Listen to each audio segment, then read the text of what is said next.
I'm answering phones, just being myself. And then at the end of the day, this guy called who was the president, but I didn't know that at the time. He said, "You know what? I like you more than my other assistant who was out sick. So we're gonna fire her and we're gonna hire you." And he said, "Oh, by the way, you work for Cisco now." And he hung up the phone.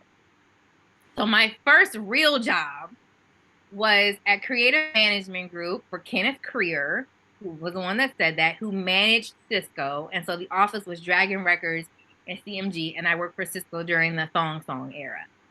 And so Kenneth pulled me aside one day and said, "You know, you're really smart. I don't want you to be an assistant forever. What do you want to do?" I said, "Oh, but I would really love to like create television shows." And like I created and then I go to the taping and I get to see my own show.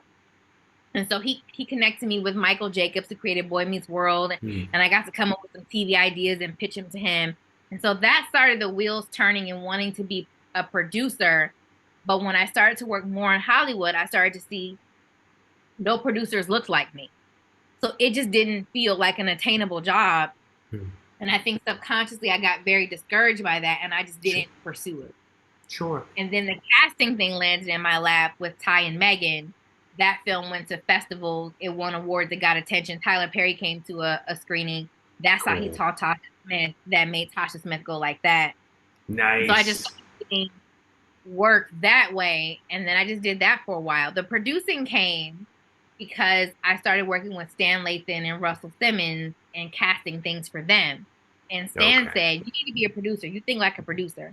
And I said, "Well, no, I just really want to stick with casting because casting is just so broken and I just want to leave it better than I found it. And I don't feel like I've done that yet. I just want to help actors." I just was on this whole thing. Stan said, "You think like a producer. How about you do both? You cast and you produce everything that we do."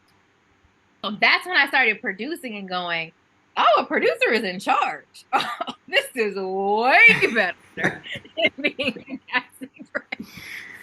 Exactly. And I love the idea of problem solving. I love the idea of, "Amber, this is your responsibility. We trust you'll figure it out." And then everybody just leaves me alone.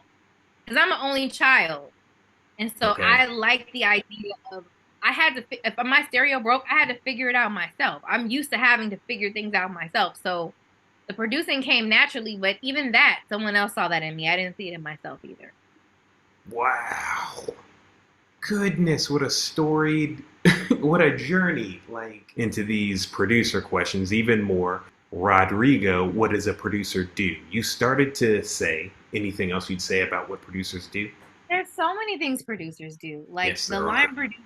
the line producer's in charge of the budget. The supervising producer could also be in charge of the budget, but has a higher title, and that's the title that they were given. The supervising producer could be the head writer. It could be Right. the person that oversees every department head and makes sure that they do everything they're supposed to do. It could be the production manager, but they have a fancier title. Like sometimes it's very gray. A lot of the executive producers are executive producers for different reasons. It could be because they're the named talent. It can be because they're the one that sold the project. It could be because they're the investor or the dot connector or the agent or manager who did the deal. Like there's a lot of times there's EPs that are just name only that don't roll up their sleeves and do anything once there's actual production, but they were involved in the production existing in the first place.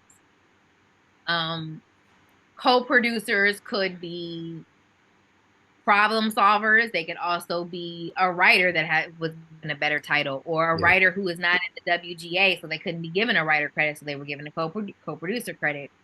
Um, but I would just say overall, producers are either in charge of the budget, problem solvers, or supervisors, or the money people. Okay. Depends on the production and the dynamic.